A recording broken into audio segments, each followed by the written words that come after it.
오늘도 뜨거운 이슈 시원하게 풀어보겠습니다. 킹스맨 김수민 사평론가 나오셨습니다. 안녕하십니까? 네, 반갑습니다. 자, 오늘은 먼저 철근 빠진 순살 아파트 이야기입니다. 자, 한국토지주택공사가 발주한 아파트에서 이 전단 보강근이라 하는데 이 철근이 제대로 설치되지 않는 단지가 무더기로 확인이 됐습니다. 네. 자, 입주민 불안감이 확산되고 있는데 이런 철근 설치 미흡이 어떤 사고를 야기하는 겁니까? 네, 전단 보강근 구조라고 했을 때 이제 이게 모량판 구조라고 하는 건축물에 철근을 감아서 이제 만드는 그런 양식인데 네. 이게 보가 없이 기둥이 직접 슬래브를 떠받쳐줘야 됩니다. 그러면 네. 철근을 강하게 기둥에 감아줘야 되는 이런 필요성이 있는데 필요한 만큼의 철근이 사용되지 않은 아파트 단지들이 무더기로 발견되었다라고 이번 사건을 정리를 하면 되겠고요. 네. 이런 철근 누락은 아파트 단지 안전에 직접적인 영향을 끼친다는 게 지난 4월에 일어났던 인천 검단 아파트 지하 주차장 붕괴 사고 때 그때 드러났던 바가 있습니다. 지금 국토교통부가 파주, 운정, 남양주, 별내 등 15개 단지를 공개를 했습니다. 그런데 이미 입주 마치는 곳이 있었다면서요? 네, 그렇습니다. 이미 입주를 마친 단지에 해당하는 곳은 파주 운정, 남양주 별내, 아산 탕정, 음성 금석, 아하. 공주 월송 이렇게 5군데이고요. 예. 이 중에서 파주 운정과 아산 탕정은 1,000세대 이상의 대규모 임대주택 단지이기도 합니다. 그리고 입주 중인 단지로는 수서 역세권, 수원 당수, 충남 도청 이전 신도시 이렇게 3곳이 있고요. 네. 오산 세교 2 단지 같은 경우는 공사를 마치고 다음 달 30일에 입주가 예정이 돼 있습니다. 자, 이 순살 아파트 윤석열 대통령이 부실 공사 전수조사 지시를 했잖아요. 네. 이번 사안 심각하게 보고 있다고 봐야 되는 겁니까? 그렇습니다. 7월 30일에 발표를 했던 전단 보강근 누락 단지 15곳 이 명단 공개도 사실 이날 오전에 윤석열 대통령이 수석 비서관 회의에서 지시를 한 데 따른 조치라고 볼 수 있겠고요. 네. 그만큼 정부 차원에서도 굉장히 사안을 심각하게 보고 있다라고 볼 수 있습니다. 자, 하중을 견디는 철근이 대거 누락됐다. 근데 이걸 발견을 못했다. 그럼 설계라든지 시공이라든지 감리 이 어느 단계에서 제대로 작동 못했다. 이렇게 봐야 되는 거 아니겠습니까? 네, 이번에 부실하게 지어졌다라고 15개 아파트 단지가 명단에 올랐는데 네. 일부 단지를 살펴보면은 설계 과정부터 지하 주차장 기둥 주변에 보강 철근이 누락이 돼 있었습니다. 설계 과정 때부터. 설계 때부터. 예, 그러면 구조 계산을 제대로 안 했거나 예. 제대로 했는데 설계 도면에 이 표기를 빠뜨렸다라고 하는 가능성이 있고요. 그리고 일부 단지는 설계는 제대로 됐는데 도면대로 시공이 안 됐습니다. 네. 이것은 무량판 설계에 대해서 이해가 떨어진다거나 작업자의 숙련도가 낮아서 시공 문제가 발생했을 가능성이 있고요. 그리고 이것이 감리도 되지 않았다라고 하는 것인데 결국은 설계, 시공, 감리 이 전반 과정을 총체적으로 감독해야 될 발주청인 LH 이쪽의 책임으로 귀결되는 문제라고 모두 규정할 작동하지 수 못했다. 이렇게 보이는 건데 네. 원희룡 국토부 장관 순살 아파트 표현 좀 쓰지 말아 달라 이렇게 입장을 밝혔어요. 네, 순살 아파트다라고 부르면 감각적으로 알기 쉽게 하는 면에서는 도움이 될지 모르겠다. 하지만 국민들이 받아들일 때 건설에 관한 잘못된 정보를 받아들일 수도 있다. 네. 이렇게 얘기를 했는데 이게 좀 더 풀어보면 어떤 얘기냐면 그러니까 천장판이라든지 바닥 이쪽을 이루는 쪽에 철근이 빠져 있는 거라면 우리나라가 정말 대한민국이 아니다 이런 표현을 원장관이 썼어요. 그러니까 예. 이런 데는 철근이 들어가 있는데 기둥을 감아줘야 되는 이 보강 철근이 안 들어갔을 뿐이다. 순살이라고 해버리면 철근 자체가 전반적으로 없다라고 네. 오해할 수 있다. 뭐 이런 취지에서 원장관이 순살 아파트라는 표현에 대한 거부감을 내비친 것 같습니다. 자, 이번 조사가 검단 아파트 주차장에 적용된 무량판 구조만 대상으로 한 건데 이 무량판 구조 금방 말씀도 하셨는데 네. 이게 뭡니까? 네, 조금 더 자세하게 살펴보면 몇 가지 비교를 해보겠습니다. 네. 아파트의 바닥이 어떻게 구조가 짜여져 있는지 이걸 나눠봤을 때 벽식이 일단 있습니다. 네. 그러니까 벽이 천장을 받치는 구조예요. 벽식 구조. 네, 예. 그리고 그다음이 기둥식인데 천장에 수평으로 설치한 보가 있고 이 보가 천장을 받치는 구조입니다. 근데 무량판은 뭐냐면 이 보가 없는 겁니다. 아하. 대신에 바닥을 두껍게 만들어서 지탱을 하는데 이때 중요한 것은 바로 기둥이죠. 기둥에 충분하게 보강 철근이 들어가야 하중을 견딜 수가 있는 것이고 그리고 그렇게 해줘야 또 층간 소음에도 강한 그런 아파트가 만들어질 수 있는 것인데 네. 이 전단 보강근이라고 하는 기둥에 설치하는 이 철근 이것이 이번 사태에 부실하게 설치된 것이 문제를 제공했다 이렇게 정리를 하면 되겠습니다. 자, LH입니다. LH 부실 시공 적극적으로 대처하겠다 계획인데 그래도 이 LH 계속 문제가 생겨요. 신뢰도 하락을 피하기는 어렵겠어요.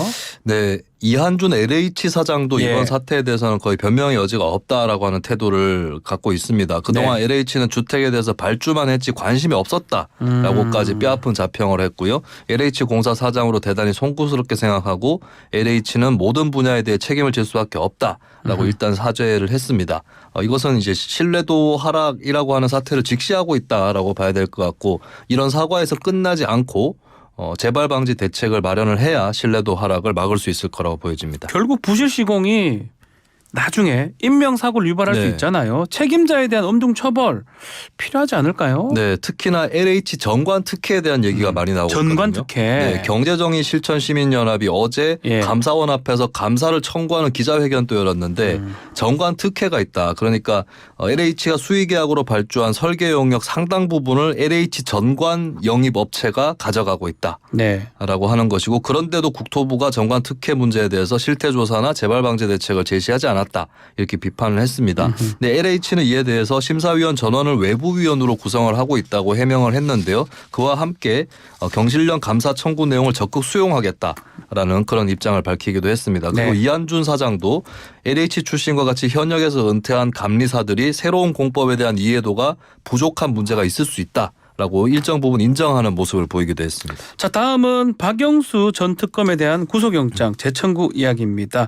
자, 대장동 50억 클럽 사건인데요. 검찰이 박영수 전 특검에 대해서 영장 재청구를 했는데 뭔가 구체적 증거 보강이 이루어졌다라고 지금 했던 거죠? 네, 약 한 달 만에 구속영장 기각 이후에 네. 시간이 흘렀는데 서울중앙지검 반부패 수사 일부가 구속영장 재청구를 했습니다.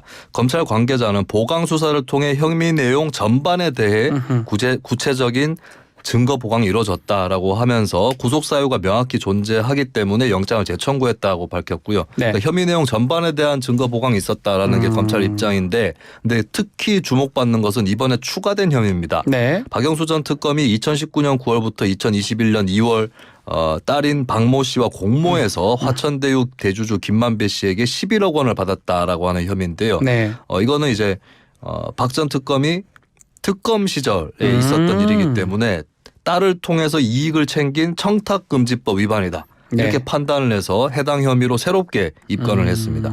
청탁금지법 위반 11억 특검이라는 공무원 재직 당시에 네. 받은 돈이기 때문에 이건 확실하다고 봐서 영장을 아마 재청구한 것 같은데 발부가 될까요? 네, 일단은 그 두 가지 정도가 크게 예. 좀 그 차원에서 살펴볼 필요가 있을 것 같은데 일단 박 전 특검과 그 딸이 경제 공동체냐 네. 이 문제가 첫 번째로 달려 있습니다. 그러니까 딸이 챙긴 이익이 곧 박 전 특검이 챙긴 이익으로 볼 수 있느냐. 네. 예, 이것이 첫 번째 사활이 걸려 있는 문제고요. 두 번째는 청탁금지법을 적용하려면 공무원 등 그러니까 그렇죠. 공직자 신분이어야 하는데 특검이라는 신분이 공직자에 해당하느냐 안 하느냐 이것이 또 크게 관건이 되고 있습니다. 자, 조국 전 장관도 딸 조민 씨 연관해서 청탁금지법 위반 유죄를 받았고요. 네. 곽상도 전 의원은 아들 퇴직금 명목 이거는 뭐 뇌물 관련된 건데 무죄를 선고를 받았습니다. 네네. 자, 이번에도 참 지켜봐야 될 것 같은데 하여튼 청탁금지법을 위반 이 부분을 새로 추가했던 게 이게 좀 다른 부분인데 이게 묘수가 될까요? 무리수가 될까요? 네. 청탁금지법으로 지금 구속된 사례가 제가 있었는지 좀 잘 기억이 안 나는데요. 네, 그런 측면이 있는데 검찰 입장에서는 어쨌든 청탁금지법 위반 말고도 특정경제범죄 가중처벌법상의 수재 등의 혐의도 있기 네. 때문에 이번 건 하나로만 판가름 나는 건 아닐 것이고 또 다툼의 여지가 있어 보이니까 혐의 적용을 안 할 수는 없었을 거라고 보여집니다. 일단 이제 남아있는 관건은 청탁금지법상에 나와 있는 있는 공직자 등이라고 네. 했을 때 국가공무원법 또는 지방공무원법에 따른 공무원과 그 밖에 다른 법률에 따라 공무원으로 인정된 사람이거든요. 네. 근데 검찰은 이것이 특검이라는 신분이 그 밖에 다른 법률에 따라 공무원으로 인정된 특별 검사가 공무원이냐 아니냐. 네, 그렇게 예. 보고 있고, 근데 박영수 전 특검 같은 경우는 이미 수산업자 관련 사건 재판에서도 자신은 공직자 신분이 아니다, 공무원이 아니다라고 주장을 하고 있고, 이게 좀 판례가 아직 안 나와 있는 것 같아요. 그렇죠. 그래서 이번 사건을 통해서 특검도 공무원인가 여기에 대한 판례가 또 나올 것으로 보입니다. 알겠습니다. 자, 다음 소식은 지난달에 코스트코 주차장에서 근무하던 노동자 사망하는 사건입니다. 자, 이 사건 보니까 사망 당일에 4만 보를 걸었어요. 네. 당일 보통 뭐 10,000보 정도만 그렇죠. 걸어도 엄청 걸었다고 보는 거잖아요. 네, 어플 설치하고 뭐 일부러 예. 하루에 1, 2만 보 걷자 예. 뭐 이렇게 하시는 분들도 있는데 4만 보를 4만 보. 당일 6월 17일에 4만 보를 걸었습니다. 12시에 출근해서 1시간 연장 근무 포함해서 밤 10시에 일을 끝냈는데 그 사이에 걸은 것이 4만 3천 보였고요. 거리상으로는 26km를 와. 걷는 그런 고된 노동을 했던 하루였습니다. 업무 자체가 이혜희 씨가 카트 정리하는 걸 업무로 하고 있었다는데 쉽게 말하면 뭐 장을 보고 주차장에서 옮겨진 카트를 옮기는 정리하는 네. 그런 일을 하는 거잖아요. 근데 그걸 하면서 4만 보를 지금 걸었다. 네. 아니 그 상황이 이해가 사실 잘 안 됩니다. 그냥 4만 보를 걸어도 굉장히 힘든데. 힘든 일정인데 이 카트를 정리해서, 그러니까 카트를 한 대씩 끄는 게 아니라 이제 여러 개를 좀 차곡차곡 이렇게 모아가지고 이제 다시 옮기는 작업을 하는 것인데, 네. 해보신 분들은 알겠지만 이제 카트가 마음대로 이렇게 막 쉽게 움직여지는 건 또 아닌 거죠. 한 10개 움직이는 것도 쉽지 않은데요. 네네. 무게도 예. 무게이겠지만은 그게 이제 바퀴라든지 이런 네. 것들이 좀 정렬이 돼서 쫙 이렇게 끌고 가야 되는, 그렇게 뭐 쉽지만 않은 그런 작업이었습니다. 그래서 이런 업무를 계속해서 해오고 뭐 중간에 앉아서 쉴 틈이라든지 이런 것도 별로 없었다라고 하는 그 하루의 일정이 공개가 된 거죠. 중요한 게 지금 냉풍기를 넣어준다든지 공기순환 장치를 뭐 가동시킨다든지 이런 조치도 없었고요. 네. 휴게 시간 같은 것도 제대로 보장이 안 됐다고 하는데 지금 사인이 온열에 의한 과도 탈수라고 하는데 코스트코 어떻게 대응하고 있습니까?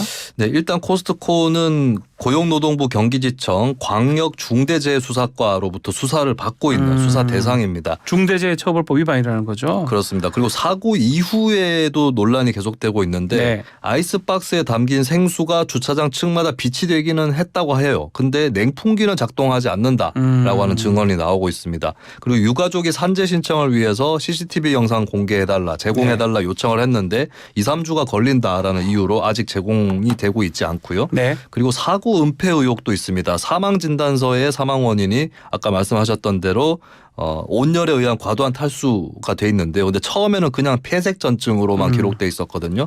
유족이 고인의 휴대전화를 풀어가지고 더운 환경에서 일했다는 사실을 밝혀내면서 겨우 이 온열에 의한 과도한 탈수 이 부분이 추가가 된 것입니다. 유족이 밝혀낸 거군요. 네, 그리고 무엇보다 주목할 만한 일은 이 사고의 책임이 있고 사고 은폐 정황까지 발견이 됐는데도 업체에서, 기업에서 사원들과 유가족에게 사과하고 있지 않다. 네. 이 부분이 가장 주목할 만한 현상인 것 같습니다. 사과도 하지 않는다. 네. 알겠습니다.